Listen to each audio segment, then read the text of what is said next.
A string of heat waves has made the landscape of parts of northwest Germany a tinderbox.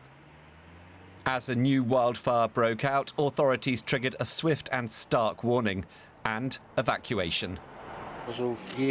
Around 4 a.m., we received a message via the emergency warning app that we had to leave immediately. We got the things we had already packed beforehand and then fled here. And now we are waiting for information. Around 2,000 people left their homes in a hurry as the blaze took hold. The threat was imminent and unpredictable. We actually thought we'd cut a wide fire break to the west, towards a path leading up to the reservoir, and then get through the night. But during the night, the wind picked up. It changed direction several times, and so we were really in the thick of it. We had large burning areas, and in some places the fire was spreading very rapidly in both directions. And that was ultimately the reason for the evacuation.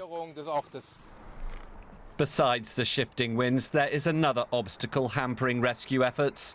Unexploded World War II bombs buried in the ground, the legacy of bitter battles fought in the surrounding forests. Police say officers from the entire state of North Rhine-Westphalia are supporting the local forces in their efforts to fight the fire. But as the firefighting continues and evacuees adapt to the emergency, large swathes of the country are experiencing extremely dry conditions that carry very high risks of further forest fires. Well, let's get the latest on that wildfire burning in western Germany. DW reporter Ben Reddig is on the scene. Ben, bring us up to date. What's the situation with the fire there now? Well, the situation is serious and is getting more serious. This camp where we are standing here, where firefighting operations are being coordinated, is actually about to be evacuated because the fire is just too close now. But what's worse, of course, is that the fire is only just about 150 meters currently away from Gai. That's a town that has been evacuated early in the morning.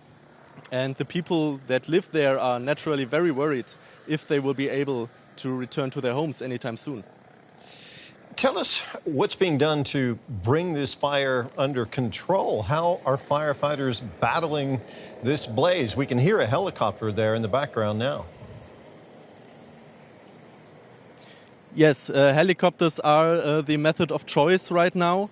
So the firefighting operation is being conducted mainly by them, but also by fire trucks that are being deployed in other areas.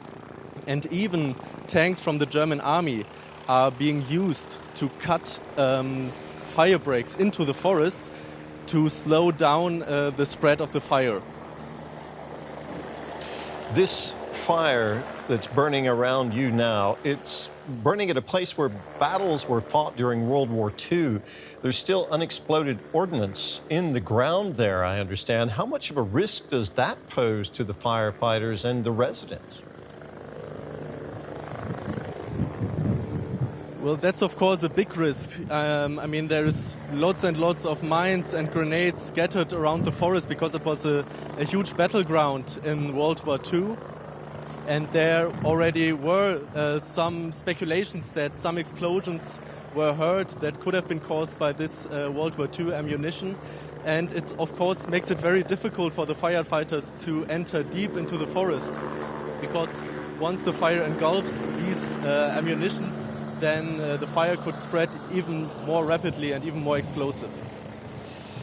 Do authorities, Ben, know how this fire started?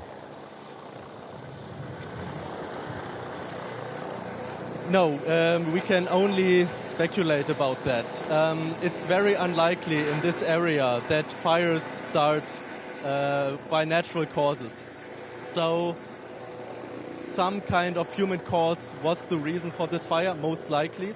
But the exact cause, we can only speculate. There were speculations that a farm vehicle caught fire and led to this rapidly expanding fire. But it could also be the usual suspects, meaning cigarettes, barbecues, or even arson.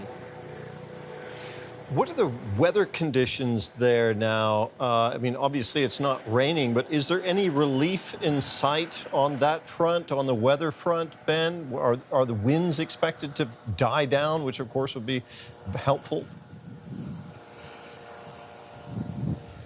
Well, from tomorrow on, the weather gets a bit cooler, and there is even hope that it could rain a bit tomorrow. And then from Sunday on, the temperatures will be way below 30 degrees. So that's a good sign. But yeah, the winds are right now making the winds are making the firefighting operation right now very difficult.